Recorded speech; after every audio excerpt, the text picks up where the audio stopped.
Hey guys, it's Matt. Today I'm back on MCME, and I'm here for the Great Lord Tour. So today is Ravanian and Erigion. So I'm here at the Trollshaws. I'm not sure if it's gonna start here, but it will come by here, I'm pretty sure. Um, yeah, I hope you enjoy the tour. If Dorothy would like to take it away with the intro, we can begin this shebang. This is a pretty short intro. Just welcome everyone to day 2 of the Great Lower Tour. Today we'll be covering the regions of Aregion and Rovanian. So, hope you guys enjoy it, and we'll start here at the Troll Shots. Sound like you? I believe so.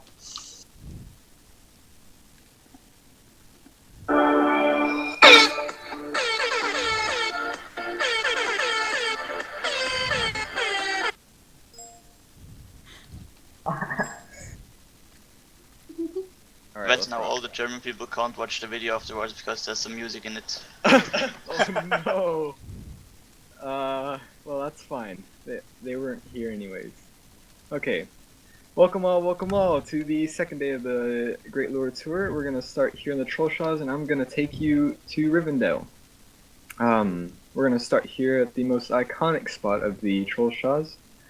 The three trolls, Tom, Bert, and William, that Bilbo found User joined your channel and timed out. foolishly tried to pickpocket to prove his burglary skills. User joined your channel.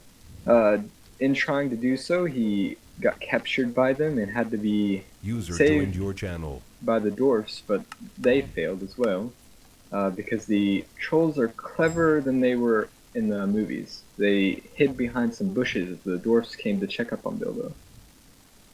And they got sacked. So Bilbo just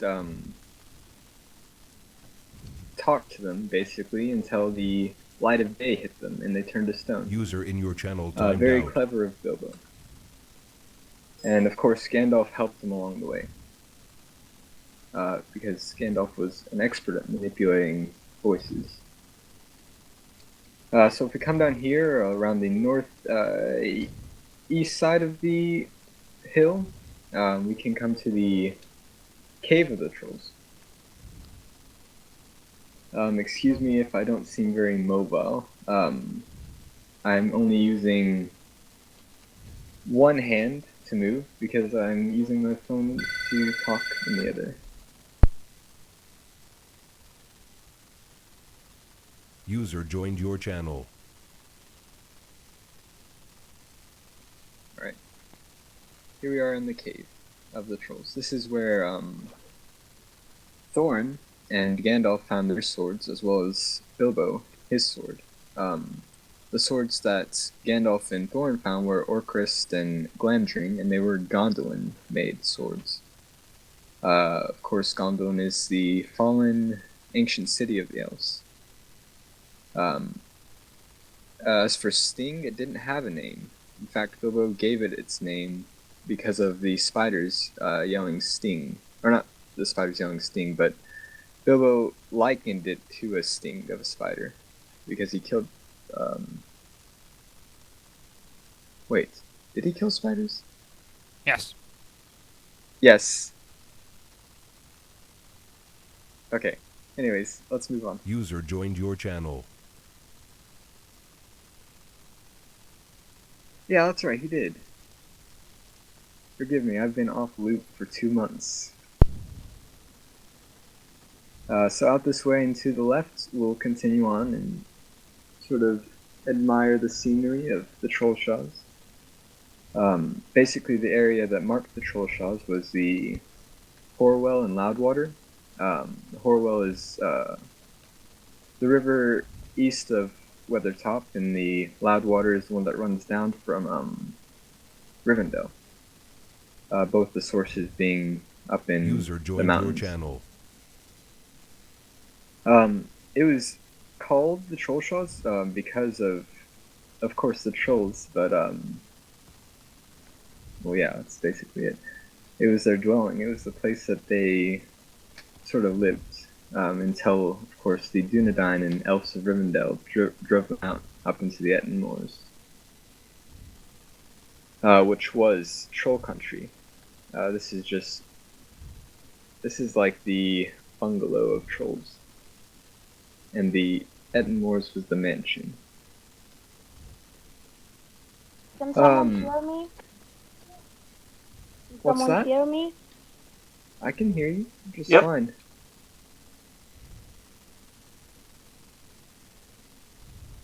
I can hear you well. User was moved to your channel. No, Alright. why you do this? Why you do this? Okay, User left your Hush. channel. hush, little ones. Okay, in the common speech, it was the Troll Hunt, Troll Shahs, but in the ancient Arnorian kingdom, it was the domain of Rudor, which was, in its later years, ruled by the Hillmen of Angmar during the corruption of the Witch King. So that's why you'll see several ruined towers here and there. The biggest one is just east of us, if we can get there. But yeah, this was one of the 3 Arnorian kingdoms, including Arthedain, which we saw yesterday on the tour, and a bit of Cardoon, which is primarily the Great Barrows. And of course Rudor. And here's one of the Arnorian towers.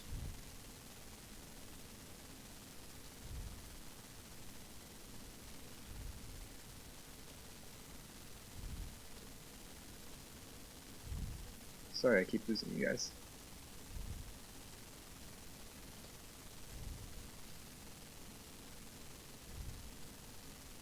Right. It's dotted with numerous, well, of course, towers, but then camps and troll caves with little hordes in them. Little ponds and many hills. So that's what it was known for. And it runs just north and a bit south of the Great East Road. It was led by Bevsford, our ex-Valor, and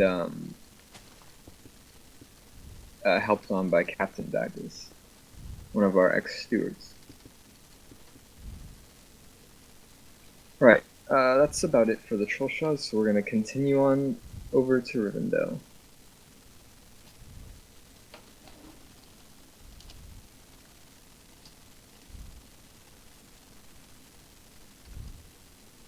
Alright, here we are in Rivendell, one of the most widely known locations on the server, along with Minas Tirith, of course, and 3. This was the home of Elrond, and also the home of many heirs of Isildur, where Elrond's brother, Elros, was User the founder disconnected from your of channel. Numenor. His twin brother was. This again was made by Bevsford. All of the trees and sort of newer looking things, I guess, because a lot of Rivendell does look a bit outdated, not too much, but a lot of the newer stuff, such as the trees and the little benches and all of the gussing up that you see is done by artists recently, earlier on this year, or late on last year. This is the first location on MCME that we used colored trees, besides maybe the one tree in Bree that's colored yellow. It was, besides Lothlorien, the only elf build we had for the longest time until Ethelwyn came along. And before it got redone by Bevsford, it was the only elf dwelling we had.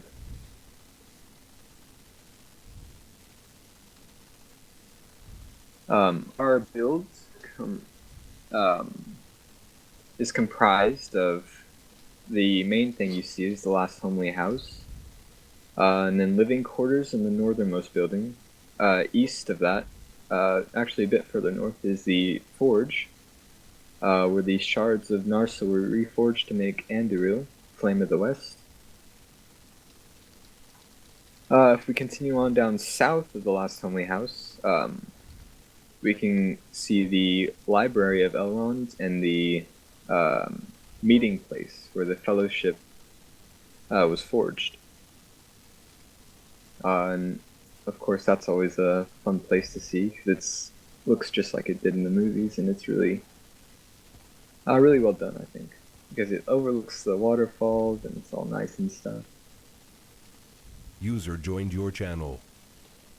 To get here, and dissimilarities between the books and the movies. Aragorn actually forged Narsilgan, or had somebody forge it again, whilst he stayed in Rivendell with the four hobbits before the Fellowship was formed. So his plan, long before he left with them, was to become the King of Gondor, to help with the war. Also, instead of Arwen, who had nothing to do with war and violence and stuff like that, she was not the badass you see in the movies. It was actually an elf lord, Glorfindel, who came to the rescue of the hobbits. And Glorfindel just had Frodo mount his horse and basically hightailed all the way across the Bruinen, or the Loudwater, where Gandalf and Elrond both User joined your channel. cast a spell or protection on the river to wipe out the Nazgul and their horses, rather. If you come back up this way, up the stairs to the north, there is one more location to be found in Rivendell. And it wasn't ever mentioned in the books, but in The Hobbit, we just thought it would be a fun idea to add in the place where Saruman and Galadriel and Elrond and Gandalf met. And of course, the place that Elrond read the Moon Runes.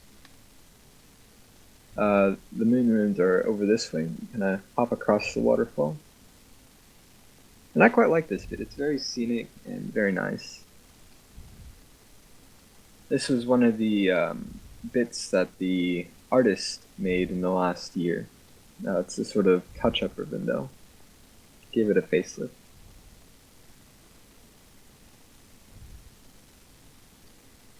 Oh, look at that. Ryan Sarambar. Dude. Oh my.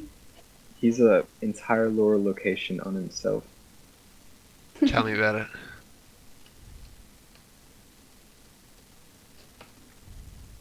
Oh, he's in here, scrub. Alright, well that sums up the Trollshaws in Rivendell. If anyone has any questions, please ask them at the end of the tour. Now we'll move on to our next location, whichever that may be. Take it away. It's Tarbot, and our candy could take everybody there. It's for teleporting powers. Yes. Got the magic.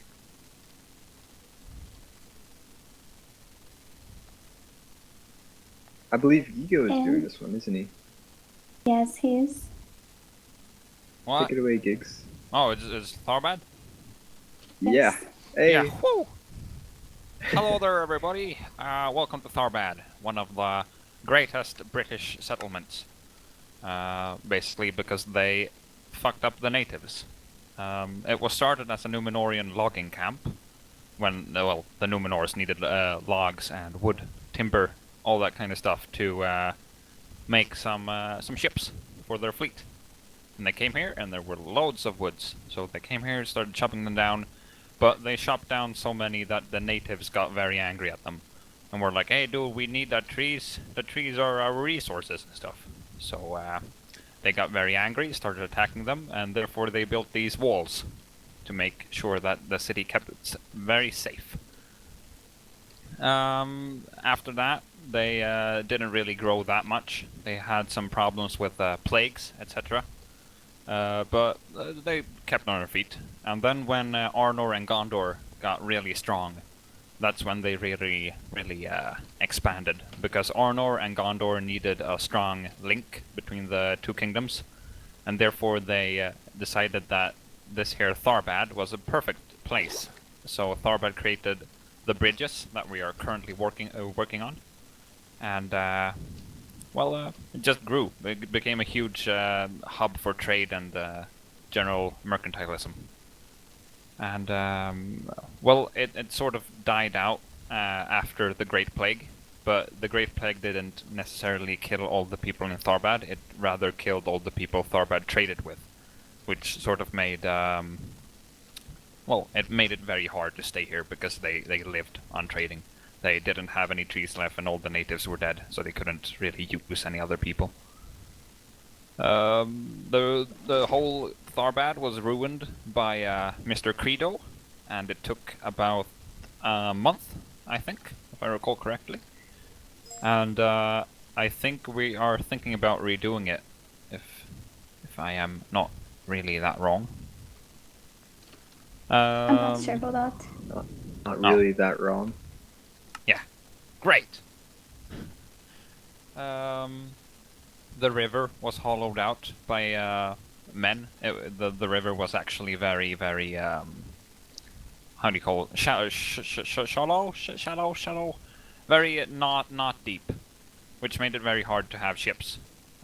So trading and having vessels in the port made it it was very hard. So they had to deepen it, which made it one of the bigger achievements of men at that time, because it took a very much resources and stuff. I'm pretty shite at lore, so I don't know if there's anything else to be said, really. And if there's Great any for PvP. Yeah, it's fantastic for PvP. One of the best PvP maps there was. Well, except for maybe, I don't know, like Moria. Moria was pretty damn fun. You're right. If any other of the guards with their magical, not guards, Jesus Christ, other guides have any fantastic knowledge, or maybe Finrod Amandil, our personal Lord of the Rings wiki, has There's anything to add? only one small thing regarding how it has been ruined, like in the historical meaning, not on the server. After the two important winters, or the fell winter and the long winter, where, as the name says, there were two really long and cold winters in User joined Eriador. your channel. After these, the meltwater from the mountains flooded large parts of the city and made great damage to the entire structure. So, yeah, in case you ever ask yourself why it is ruined, that's mostly one of the reasons. But yeah, that's all about what I know else about that. I guess that leads us into Osnithil, right? Yay! Yes. Austin Ethel. Fantastic.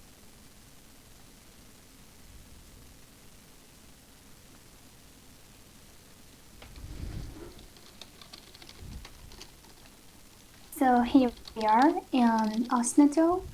Osnithil, it was the capital of the realm Eregion, and Eregion was the realm of Noldor Elvis. They came from Beleriand when it was destroyed, and perhaps also from Valinor before that. It's a very important city because, apart from being the capital of Eregion, this was where the Rings of Power, most of the Rings of Power were created here. One of the kings, I think it was, I don't remember his name, but he... Name's not important. Yes, Celebrimbor, thank you. He liked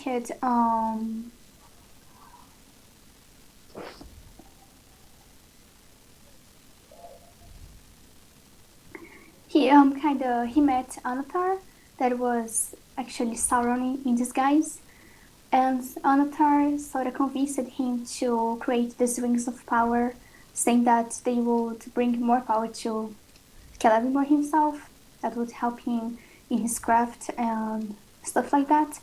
The Noldor elves, they are the elves that are most like the dwarves because they were friends with Aule, and Aule was the Valar who created the dwarves. I'm gonna talk more about this later on when we are in Moria. And here they founded, no, they created the 7 rings for the dwarves, the 3 for the elves, and the 9 for the men. And the elves themselves and Sauron, they distributed these rings to the races.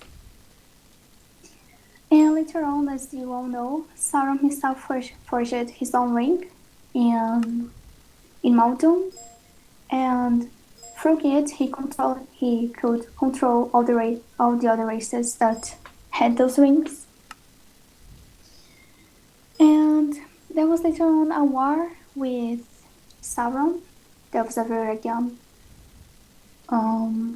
made a war with Sauron, which destroyed the realm and much of the city.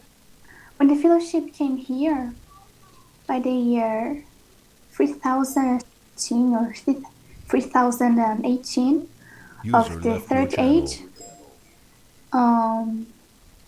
when they came here, this whole city was basically just a bunch of User stone left your channel.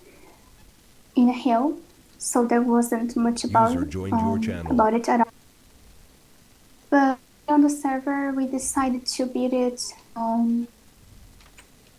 not that ruined because it wouldn't be very interesting. So we made it sort of ruined that is sort of controversial. And the first version of Osnagil in the server, it was actually built in a week, it is said, by the steward Andalov, the old steward Andalov. Actually, Will told me that he took 5 days to build and 5 days to run, so that's basically 1 week. If you guys want to see the old Osnagil, it doesn't look as good as this one, but it's impressive that it was built in 1 week. If you guys want to see it, perhaps Avery Arkengard could teleport us to there in the old map.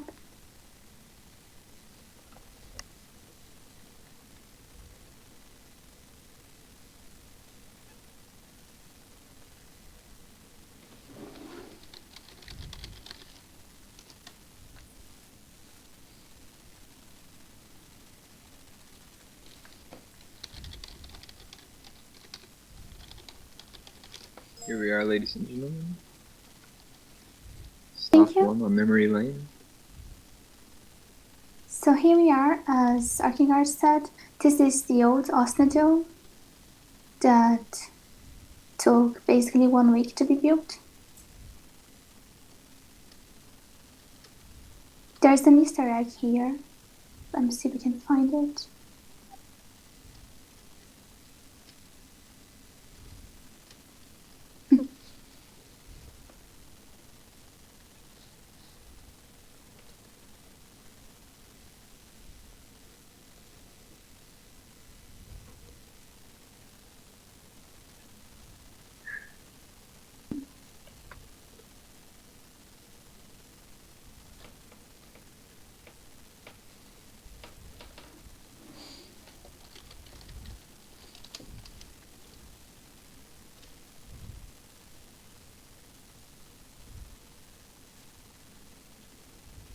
Another great PvP map for those of you out there who care.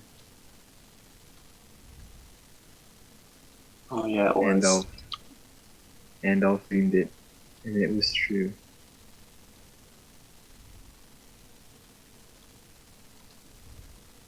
The new Osnagil, I think the project was led by Red. Yeah. He was a designer at the time. Red's been all this. It was artisan. Yeah. And I think that's it about Osnidu. And the next location, if I'm not mistaken, is the Misty Mountains in general. And Firod is going to show us his creation. Life and obsession of the last few months. Alright, so the Misty Mountains are by far the most important mountains in Middle-earth regarding history. Already in the First Age, or let's say, when Middle-earth was created by the Valar and Eru and Derif and all those guys, Melkor, who was kinda the opponent of everyone else, made the Misty Mountains and made them really, really high, even higher and more scary looking than they are nowadays. He did that to prevent the elves that awoke in at the lake of Cuivianen, which is in the far east of Middle-earth. Melkor wanted to prevent them from traveling to the Undying Lands, which are, as you know, very far west of Middle-earth. And in fact, when the elves started traveling westwards, many of them turned back when they saw the Misty Mountains and thought, hey, we can never get over these mountains. And some of these elves that returned there are now known as the elves of the Woodland realm. So those that live in Mirkwood, and also some that are living in Lothlorien. Yeah, and as you know, also in The Lord of the Rings and The Hobbits, these mountains play a very important role. They are probably one of the biggest obstacles on the journey to wherever the hobbits want to go, respectively the dwarves. And yeah, there are only very few passes over these mountains, and one we are currently walking on, which is the Redhorn Pass, which is being tried to get over the mountain with by Frodo and his companions. You may now wonder, because in the book this pass is not described as friendly looking as it is here, but the reason why it is like that is because they tried to cross it, I think, in January or February, so in the deepest winter, and everything was snow covered here. But our server is basically set in summer, because if it would not be, basically the entire map would be covered in snow. So it's summer currently, and the snow starts far further up. If you Arkin could teleport everyone to you, that's User about the joined your spot channel. where the Fellowship turned around. Yeah, and further up they did not get. Today I think we will walk at least to the very top of the pass. And yeah, look how it's looking there. Now to the server lore. I started, or first we had this mountain ridge as basic world painted terrain, which was kinda not so detailed yet, and especially not that logical regarding flowing water. Like they were close to valleys where if it would rain down in there, the water would never get out. And I started majorly revamping the Misty Mountains in summer 2014. It took me about half a year to finish off the first section, which is the Mountains of Moria, which we are in now. And currently I'm working together with Emil and a few others on the next part, which is between here and Rivendell. And yeah, until we have finished the entire mountain ridge, it will take another few years, but as you see, it's totally worth it. So let's see where everyone is. So at least where I am, we're at a small lake, which is created by the glacier that is coming down from the mountains. So it's a meltwater lake, and soon the snowy area will start.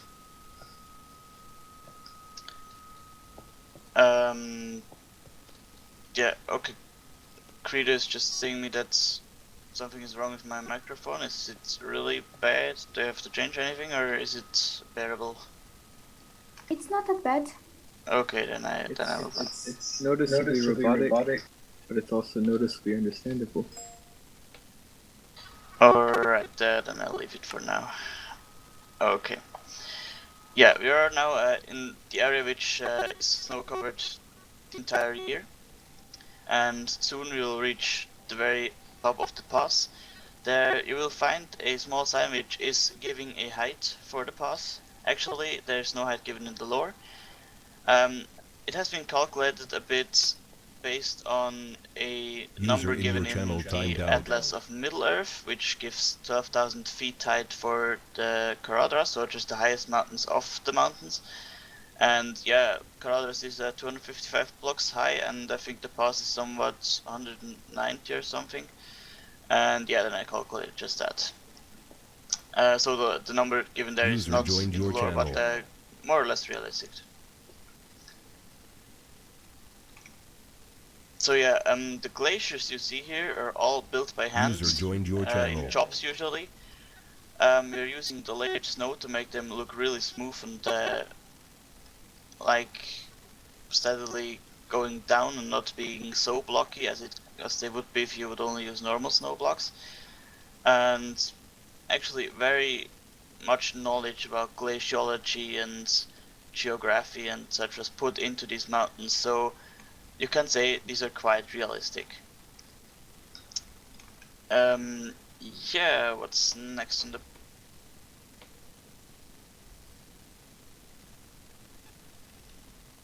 Alright, The Red yeah, Gate? there's the next thing on the program is Turin's Tower. I think we can quickly warp there. It's a bit south from here, from the Thorn Pass. Turin's Tower, of course, is a part of Moria, one of the few things that is actually above ground. A real purpose of this tower was not given in the lore, but it's known as the location where Balrog, User disconnected where from your channel. Gandalf fights the Balrog. It's located at the end of the Endless Stairs, which is going through the entirety of Moria from the lowest caves to this tower here, on top of the mountain that is called Silvertine, or Kilipdil in Elvish.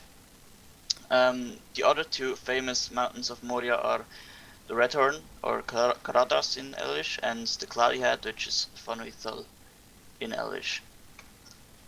The tower was built as a contest, and it was won by, I hope I don't tell any wrong things here, I think it was won by Bender, right? Isn't it? No, then Was me. Oh, Ariel. Ariel, sorry. I had an artist in mind and you were already stuff. That's kind of showing how much it brought you forth. User Is awesome tower disconnected here? from your channel. Oh, alright. Yeah, that's basically about Turin's Tower. So, Lady, do you have the overview? What's next? Yes, now we will see Moria.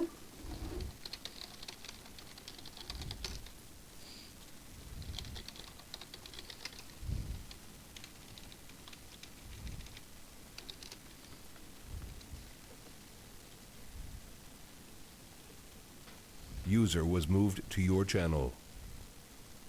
This is the old Moria, by the way, and I advise everyone to type /FBT chat, because otherwise it'll make everything would be really dark, and FBT helps a lot brightening things.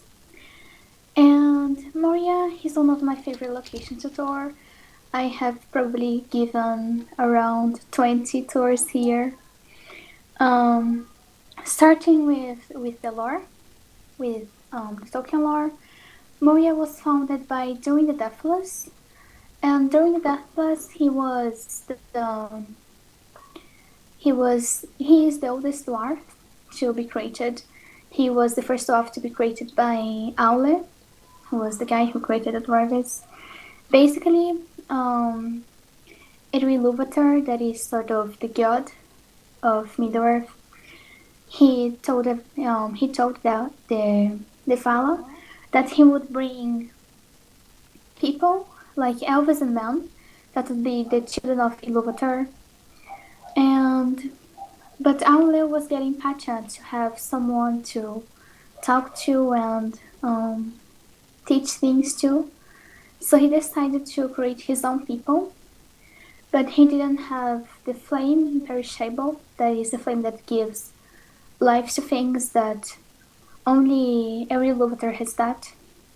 So the dwarves, they couldn't think for themselves and do things for themselves.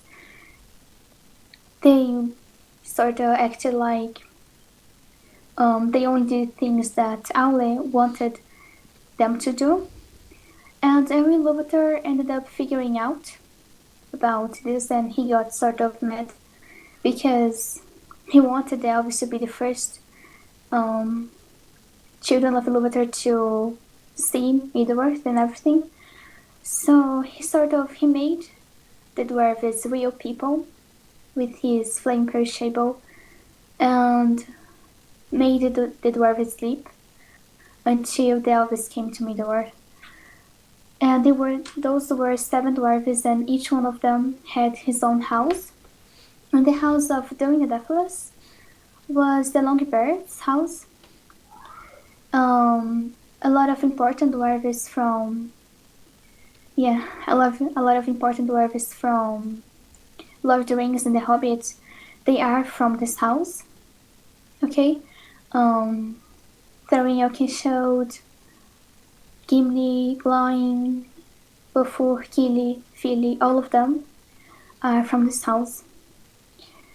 And I will talk about the history of this house right now. So at first, during the Deathless, he slept under the mountain of Gundabad. I think that was the name. And later on, he went south to the valley east of the Misty Mountains. I think it's called Dimildal. Yes, it's called Dimildal. And he saw his reflection in a lake that is called now the Miramar. He saw his reflection in this lake, and he saw a crown of stars above his head in the reflection. So he sort of took that as a sign, and since the dwarf is like underground stuff, he founded the city of Moria, as you can see. It was actually only called Moria after it was abandoned in the Third Age. So at first, it was called Khazad-dûm. I'm gonna refer to it as Khazad-dûm from now on till it is abandoned. During the User Deathless, joined your channel. despite joined being your called the channel. Deathless, he did die. In the end of the First Age, he died. But he's called the Deathless because many dwarves believed that he reincarnated into the other race, into the other kings of Moria. So there were, during the first, that was him, during the second, during the third, etc., until the last one, who was during the 60th. And all of them, it was said that they were reincarnations of during the Deathless.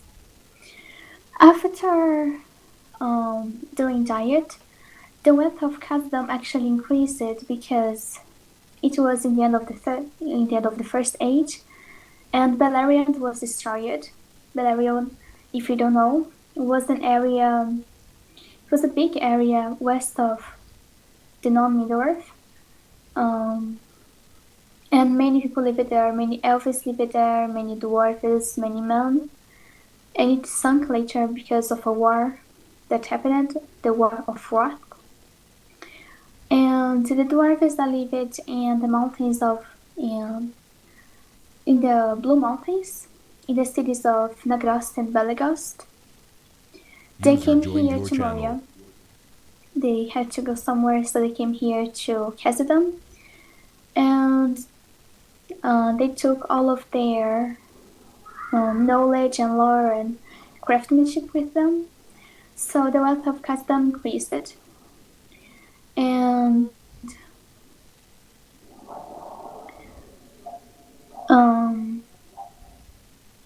after some time, no, it's here, right? Don't go forward.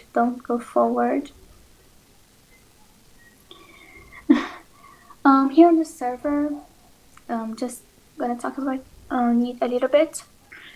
Moria was this version of Moria, it was one of the first builds on the server. It is the oldest one that people still explore. It was built back in the end of 2010 and the beginning of 2011, I think. It took around 4 months to be built, and people used a very primitive voxel, and I think Word Edit didn't exist at the time. Or it was the opposite. Very primitive Word Edit and voxel didn't exist. When you look at the walls of the caves, you can see that they weren't really geared to whatever program they were using, because it's sort of obvious that they were using it.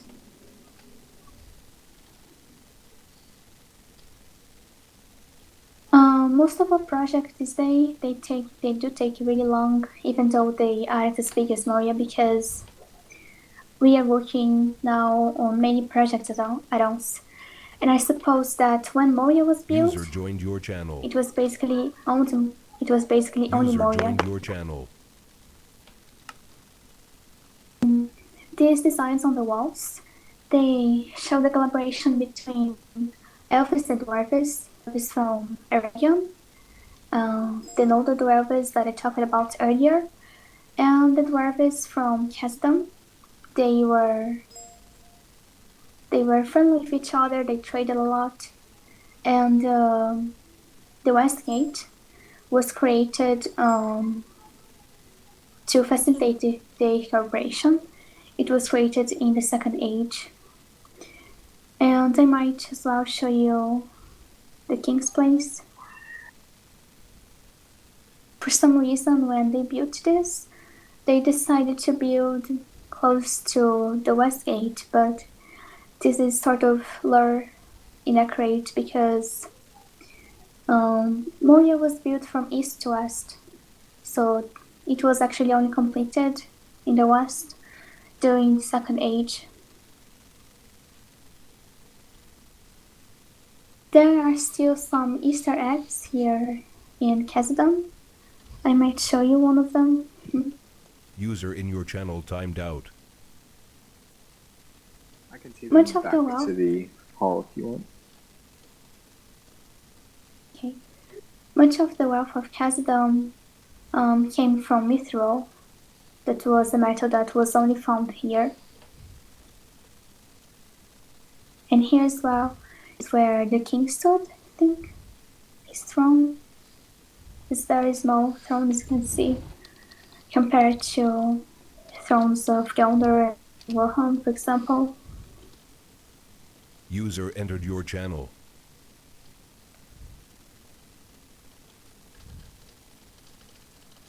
Alright, you can take us now to the hall. Thank you. So over here, the actual way through Moria is over here.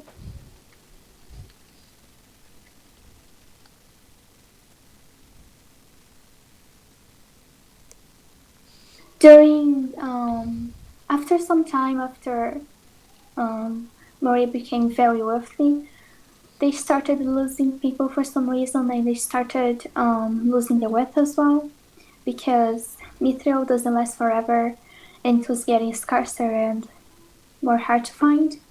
So they started digging deeper and deeper, and they ended up actually waking a Balrog that is called Durnsbane. You probably have heard of him. You probably have seen him in the movies. He is the Balrog here, everybody. Here. Oops. This is what happens when you don't follow the guide. Always follow the guide.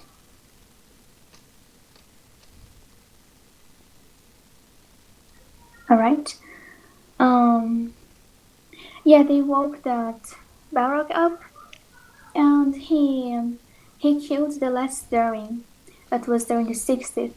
And the next year, he killed his son as well.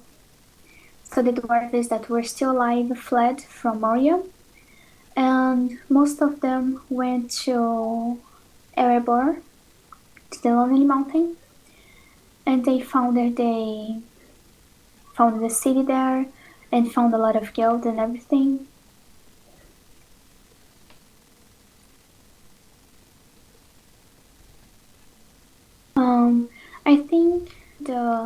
the dwarf who founded Erebor. He was the son. He was sort of the grandchild. He was sort of a grandson of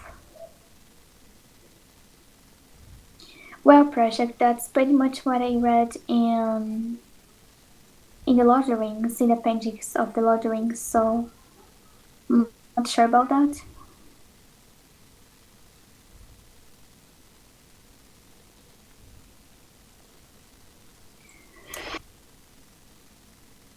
But also, staying in Erebor didn't work very well because of Smaug, of course.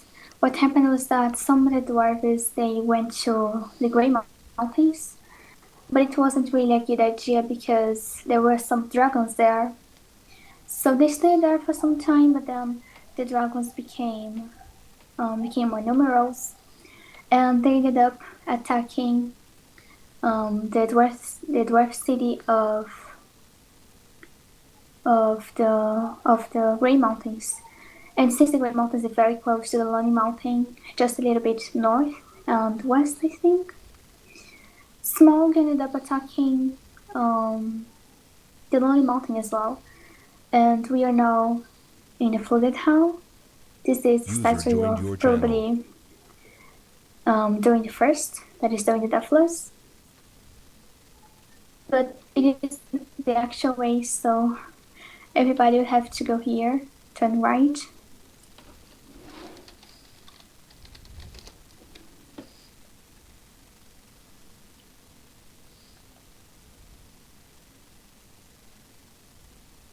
Actually, if I'm not mistaken, worms and dragons, they came from the same Old English word. I'm not sure really about that. Anyway, we are now almost midway across Moria, I think. Yeah, it's really big. And we are close to the Rings Crossroads, yes.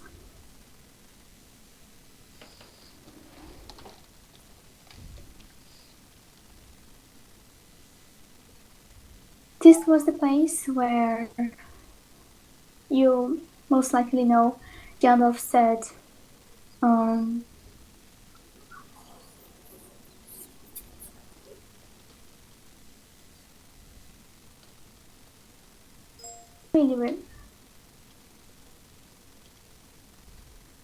he said, I have no memory of this place in both the movies and the books. And in the movies, I think they went left, I think. But the right way is right over here on the server.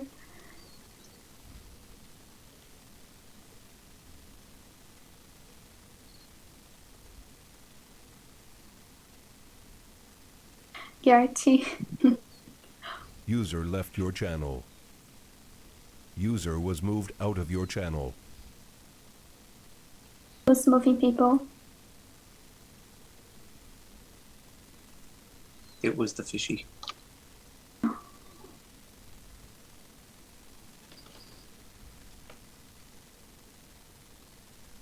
Try not to get lost here. I hope everybody has FBT on. Here, everybody? Nice to be here.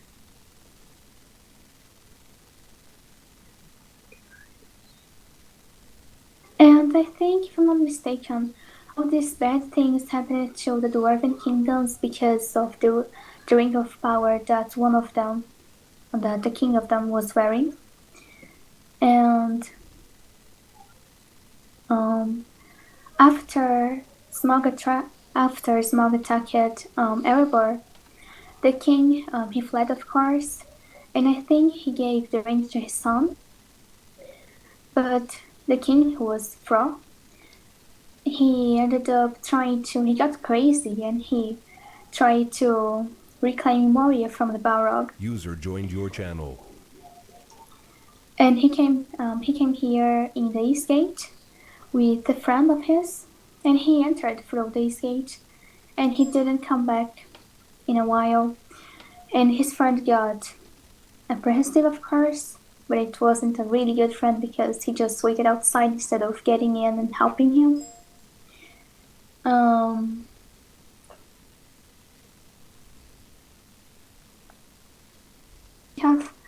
And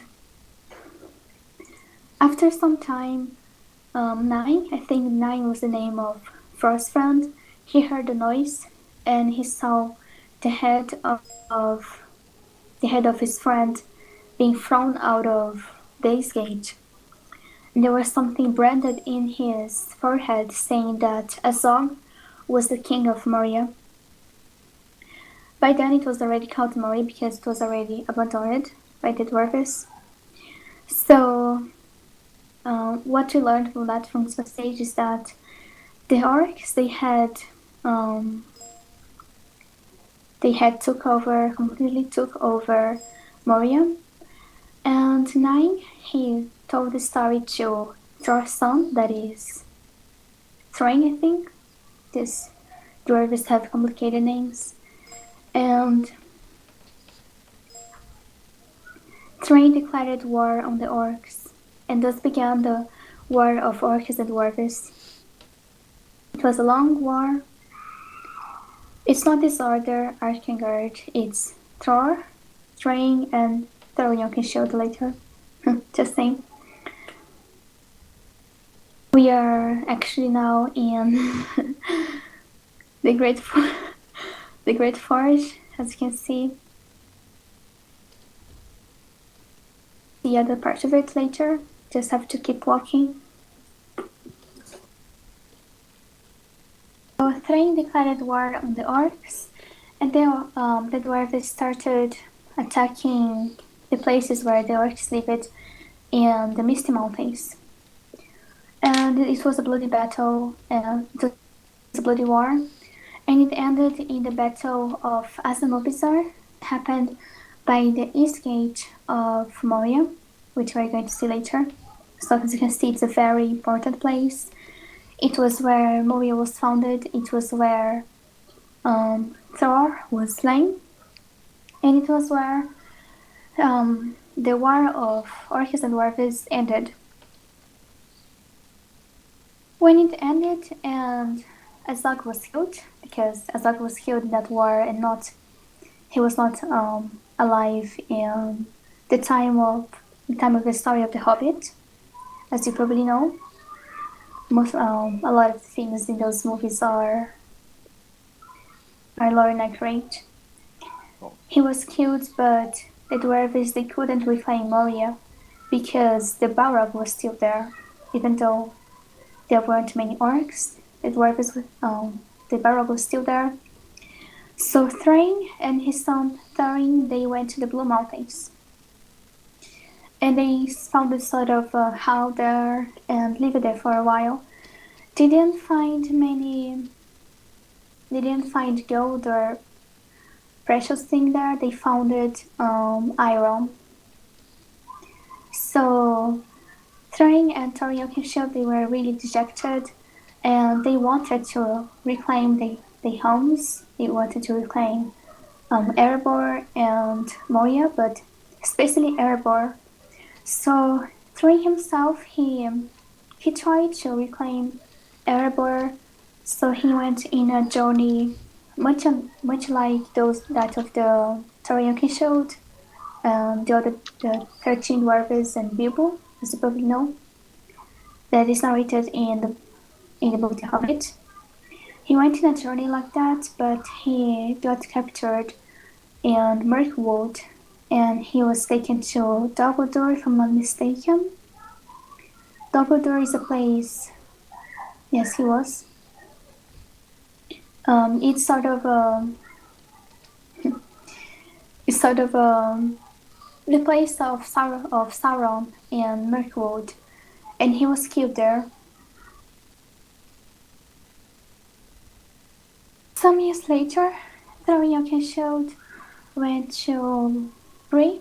He went to Bree, and in the Pressing Pony, he found Gandalf, and they both talked about Erebor. They talked about reclaiming Erebor.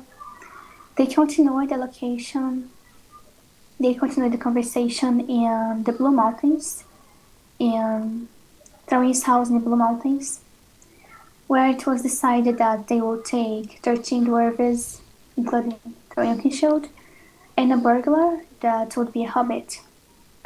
And Thorin Shield didn't like the idea much at first, as you probably know, but he ended up accepting. And guys, please over here. So This is my they are. favorite room in all of Moria. It's not even that important. Just a place where they worship it only, probably. The A-state. And this tunnel here, as you can see, it is most probably an orc tunnel. It's very obvious here on the server which tunnels were made by the orcs and which passages were made by the dwarves. So as I was saying, Thorin Shield and Gandalf, they decided what to do to reclaim Erebor, and they went in a quest which most of you probably know about. And it was sort of successful because it did reclaim Moria, they did reclaim Erebor, and yeah, sort of, because the king of Erebor became one of the cousins that was also the king of. Yes, it spoils, but the last movie, it has been like 8 months since it was released, so I don't mind. Everybody here. We are almost in the end. And who became the king of Erebor was the king of the Iron Hills, I think. Iron Hills is the dwelling of the dwarves that is east of Erebor.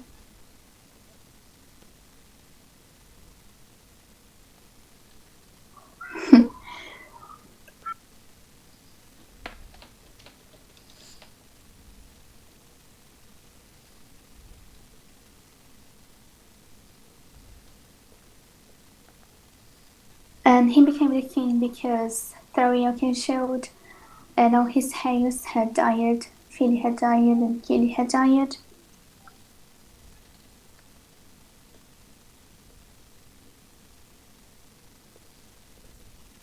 This hall here was actually, if I'm not mistaken, the only hall which was excavated by hand. This is what they told me, and I've seen some screenshots of it. Actually, must have taken some days. Yeah, it's ugly, like everything here. Really? I mean, everything in Moria. I'm sorry, because it's old. Well, not the second hall, not much. The second hall is where we are now. I don't know what's up with the design of the west gate in the walls, but it doesn't look that bad. It is the largest hall in Moria. It was one of the first houses to be built. It was actually the second house to be built, as the name says. The elves, the dwarves, they weren't very creative with names. There is also a hall called the first hall, which is much smaller than this one here. I went forward.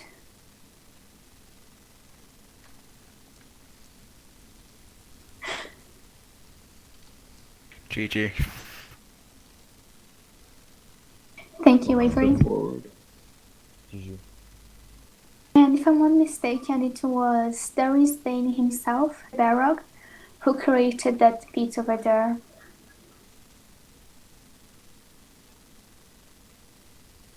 And this is the Bridge of Khazad-dûm, which most of you are familiar with.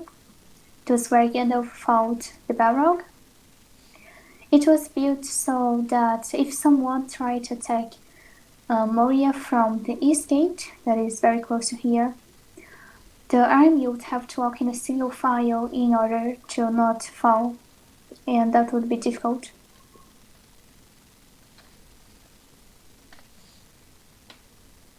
So it was built mainly for protection.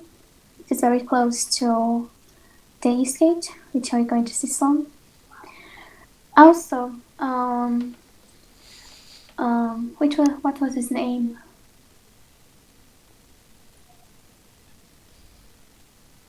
Barlin, yes, Barlin, dwarf from The Hobbit. He tried to reclaim Moria later, and they were successful at first. He became the king of Moria for around very few years, like 5 years, I think. But later on, he was shot, and he was shot by an orc, probably, and it ended.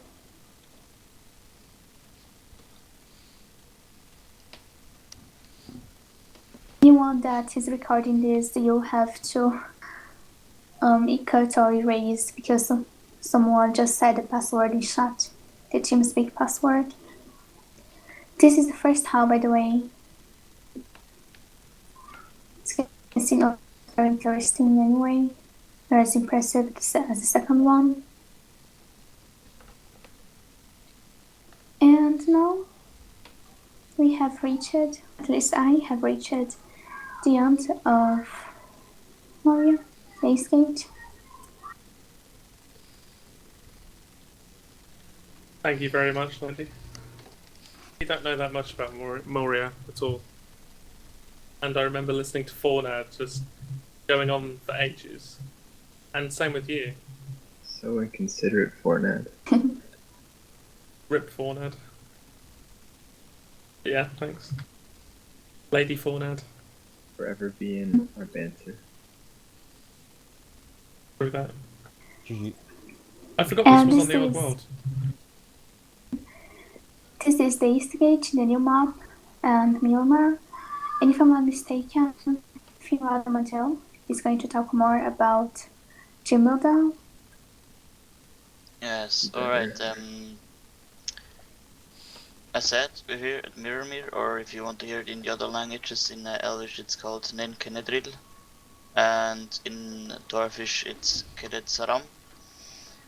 As you see, we have some structures here that are obviously not in the lore. If you have missed it, we were celebrating the opening ceremony here because the event is called the Three Peaks Summer Event, and the Three Peaks are the three mountains of Moria. So it was a good sport to start. Start these summer events here. Now for the lore on this lake. The special thing is you see a stone pillar right at the southern end of the lake, which is known as Durin Stone. And this was the spot. Yeah, as Lady said before, Moria was built from the east to the west gate, so this one here is the older gate. And Durin Stone was actually the spot where Durin the Deathless watched the lake, or looked into the lake, and what he saw was his reflection, but also a crown of stars upon his head, and they took it as sign to found his new Dwarven kingdom here.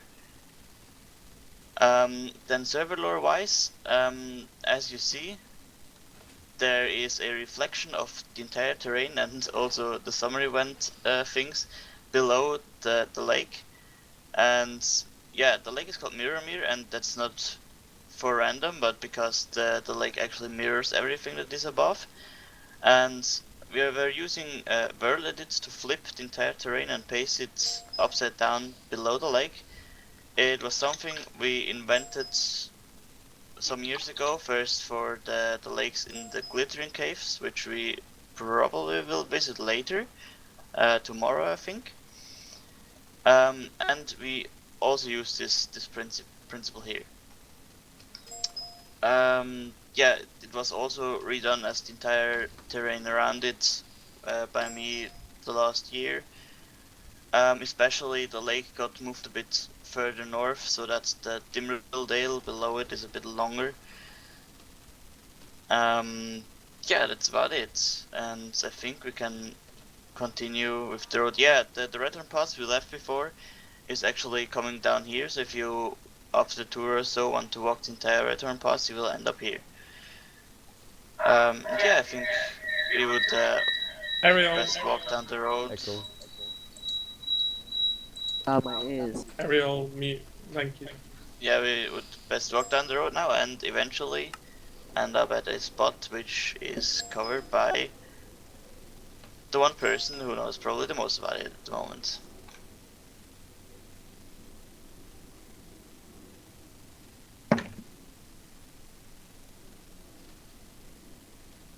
I actually don't know who that is.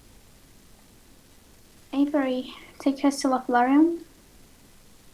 And maybe Ariel may have a word about it, what is happening right now. Yeah. Well, he just spans. What's going on? Freaking out! Calm down, people. Calm down.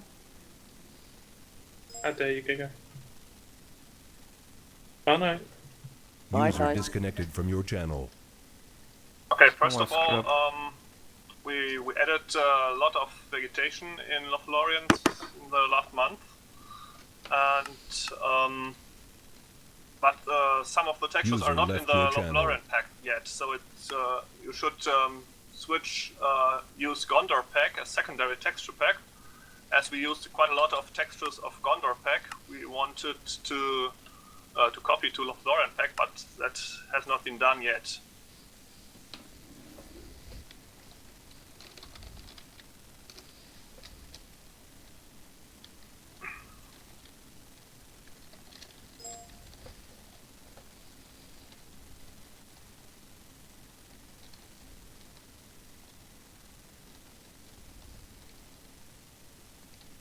Where are you, Harry? Well, I'm at the entrance of Lothlorien, where the Fellowship came to Lothlorien, pursued by the orcs of Moria. I think first interesting place is where Haldir and his brothers, who guarded the northern border of Lothlorien, who rescued the Fellowship by taking them up to their flat. So the orcs can't find them. It's near the crossing in the book. It's very near to the crossing of the Nimrodel. In our map, it's a bit more east of that. Till we get there, I think I can say a word about the people of Lothlorien. User joined your channel. In Lothlorien, mainly there lived Nandor, so forest elves, which never came to Beleriand in the First Age. And after the First Age, quite a lot of elves from Beleriand came back to Lothlorien and merged with the people of Lothlorien. About what not all people User left of your Lothlorien channel. were happy, as they said, oh, you are bringing the war in our peaceful country. One of those were Nimrodel, who fell in love with Amroth. So it was quite a difficult thing for Amroth to get the love of Nimrodel. I think we will hear about Amroth and Nimrodel a little bit more tomorrow when we come to Elrond, where they planned to go on a ship to go to the west, to leave the wars of Middle Earth. Yeah, it's the story is a bit weird or not clear. There are several versions. In one version, Amroth is the son of Galadriel and Celeborn. In another one, he's the son of Amdir, who's a Sindar, king of Lothlorien.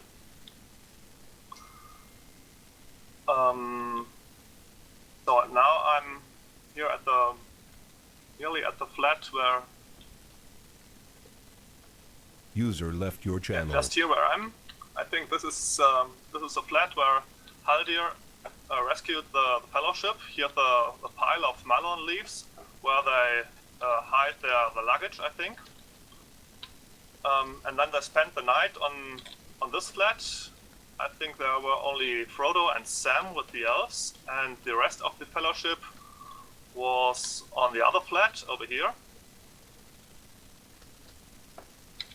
Whoops. And yeah, from here they heard the orcs crossing below, following the path. And those orcs were ambushed by the guards of Lothlorien, and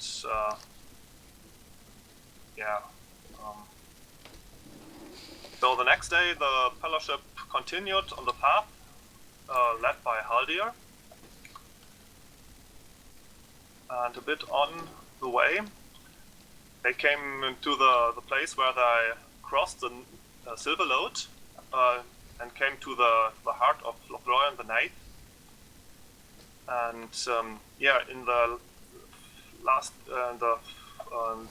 later days of the Third Age, the elves of Lothlorien didn't build bridges because of the threat of Dol Guldur and Moria.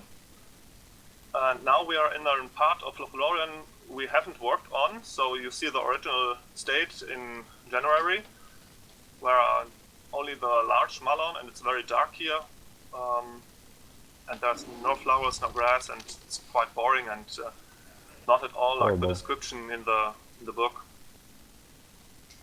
Quite a lot of work to do here. Yeah, one thing about Malon trees, maybe.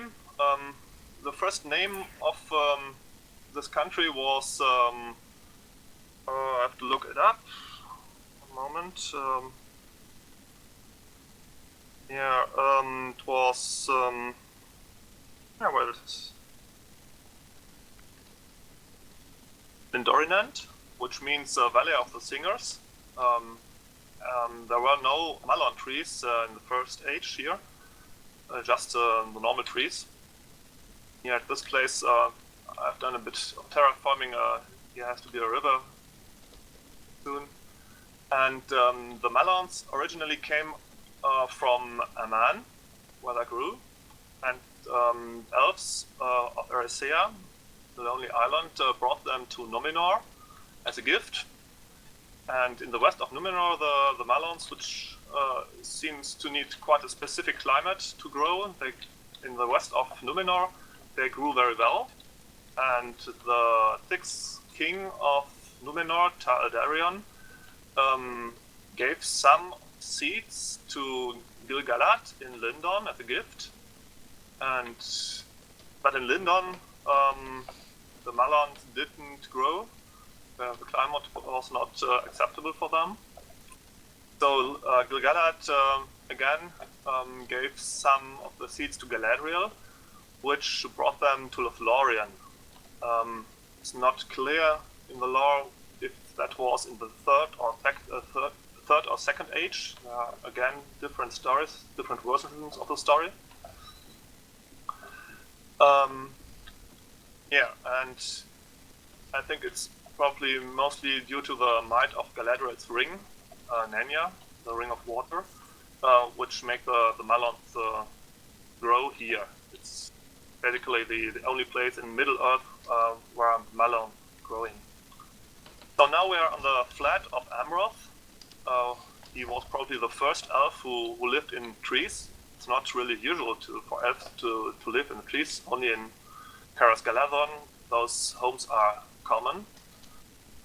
Frodo also went up here with Haldir and looked to the east and saw the shadow of Dol Guldur.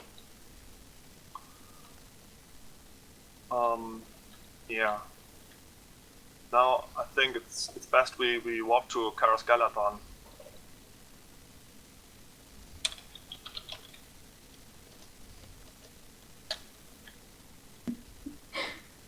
Walk to Caras Galadhon. Thank you. And then Hark teleported us. Nice. Now this is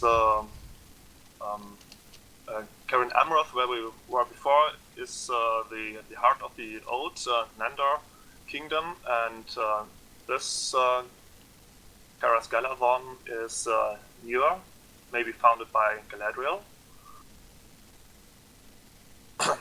And there are huge Malons here, and Galadriel welcomed the Fellowship at the greatest Malon, which is here, on the top of the hill. I think I have to get up a bit more quickly.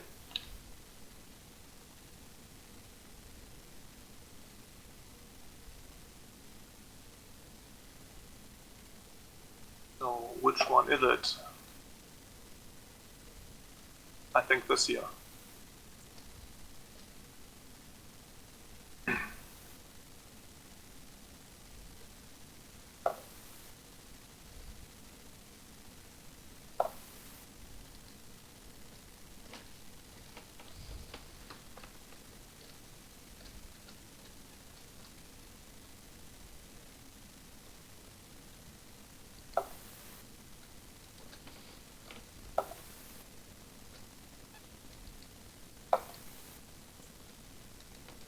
User disconnected from your channel. Yeah, here's the hall on the high flats and the hall of Galadriel at Celeborn, where they welcome the Fellowship. In the book, they are sitting on 2 chairs directly beneath a living tree, and actually added those seats and the branch of the Malon. How to like it? Yeah, and the Fellowship spent quite a long time here in Karas Galadon, about a month. But they didn't really notice that they were discussing later if they were spent here 2 days or 3 or 4. It's a completely other time. A feeling of time here in Lothlorien, mainly because of the Ring of Galadriel, which preserves the elves, the time of the elves here during the coming days of the man. Okay, I think we will. My turn. Okay. No mind. No, mine. One last place in Lothlorien to show. It's the farewell place where Galadriel bade farewell to the Fellowship. It's it's between the Silverlord and Anduin. Farewell.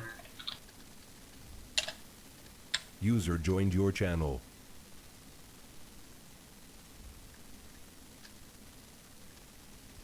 Come on. Need to TP people. Hey, we do your job. Hey. Why are you so bad, Avery? Yeah. Avery, what the hell? Only kidding, guys. Hello. Hello. Wait, Credo? What? Hello, Credo.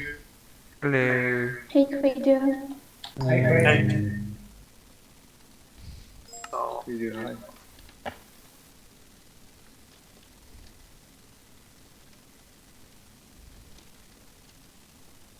yeah, so here on this lawn, the Fellowship had their farewell from Galadriel and Celeborn, and Galadriel gave their gifts to the Fellowship, the Field of Light to Frodo, the Malon seed to Sam, and I think it's so everyone got a thing, and only Gimli. For Gimli, User Galadriel left your channel. hadn't prepared a present, but he paid for a. User in your channel timed out. I don't know in English. Some hairs. A lock of hair. Yeah, exactly, from Galadriel, which he wanted to make a heirloom for his house. And he got it. User left your channel. So I think this is a good place to bid farewell to Lothlorien and continue with the tour. Alright, ladies, before I TP you all down to the Argonath, well, first of all, somebody, Ariel, mute your mic. Yeah. Scrub. Rip. And secondly, everyone just go ahead before I warp you and change to Rohan texture pack. It's always a fun time to see different regions and different textures, especially when it's Lothlorien. It should change automatically, but yeah. Okay. Well, Lothlorien regardless. and the textures. Try Moria in Lothlorien. Alright, welcome to the Argonath. I'm gonna be finishing off today's tour with the Nin Hitho, which is the lake that the Argonath guarded, basically. These two statues were the ancient kings Isildur and Anarion. Anarion? Let me look up. Yes, But it they. is. Alright, well, they guarded the northern border of Gondor. And basically, for any travelers coming down the river, not that there were many, but for any travelers coming down the river, this would be the marker for the coming into Gondor.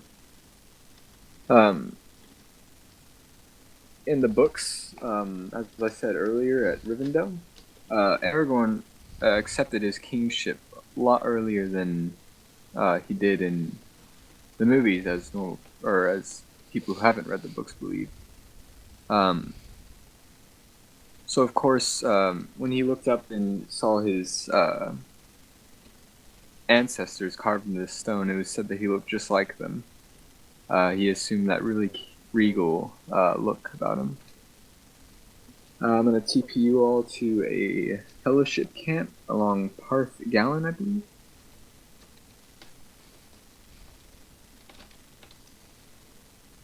This is where I made a fire and sort of made the decision to either go with Frodo to Mordor or to go with Boromir to Minas Tirith, as was the quest for Aragorn until Gandalf died, and he assumed the role of the leader for the hobbits. Of course, anyways, of course, shut up, Kev. Alright, of course, Frodo did give the entire fellowship the slip, and he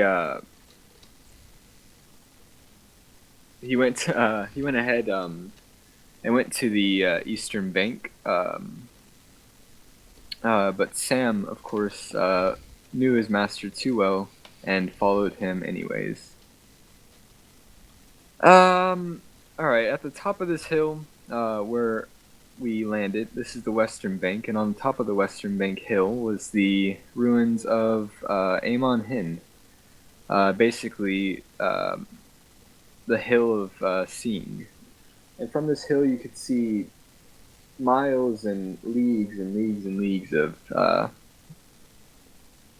basically terrain and places all across Gondor and Rohan, or at least west or eastern Gondor. It was said that you could see the White Mountains from here, all the way down south, and to the left you could look out into the lands of Rune, over the hills of Emyn Muil, which border the southern area of the lake. And then to the west, you saw the slopes of the Misty Mountains and then the actual Misty Mountains.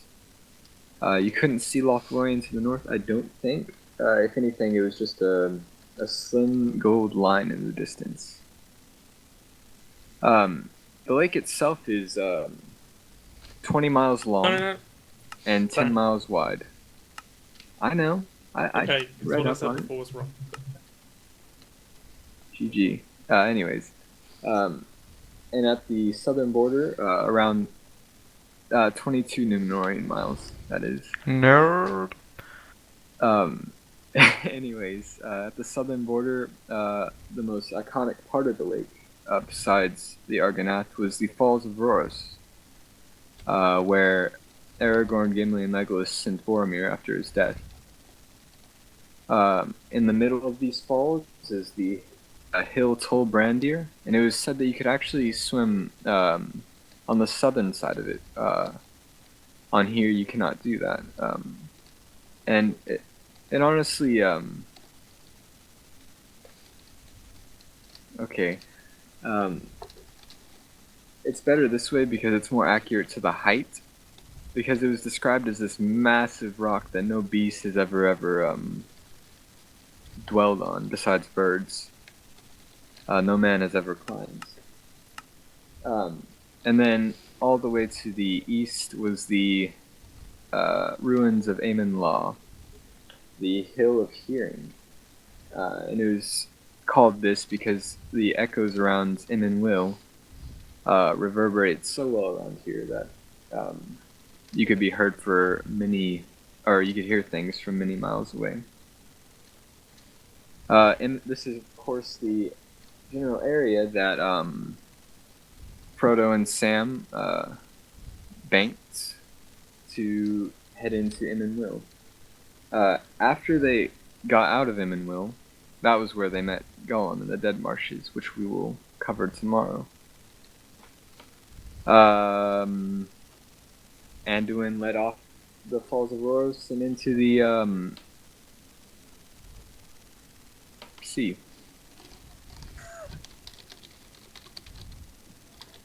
Thank you all for your time. Love you.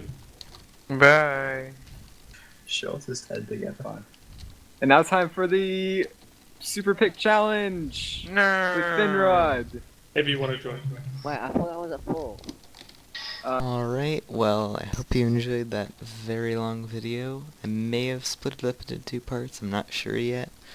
But yeah, now I'm gonna be doing the Super Pick Challenge.